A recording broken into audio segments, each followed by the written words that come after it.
Ang bahaging ito ay hatid sa inyo ng First Vita Plus, the first healthy juice drink.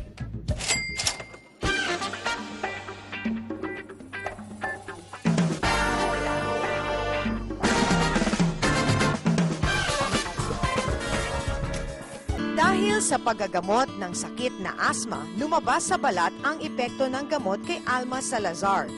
Dagdag pa ang kanyang araw-araw na pagpupuyat at sobrang stress sa trabaho sa ospital. Noong 1995, may lumabas sa skin ko ng mga rashes. So, namumula siya all over, tapos itchy.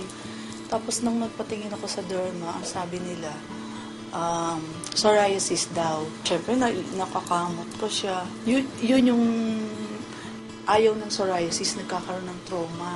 Kasi lalong dadami siya, lalong hindi siya makokontrol. Tapos may nagsabi sa akin na dealer ng Vita Plus, kasamahan din namin sa PGH. Tapos niya, sinubukan ko yung Vita. Nung mainom ko siya 2 weeks, nakita ko na maganda yung yung result.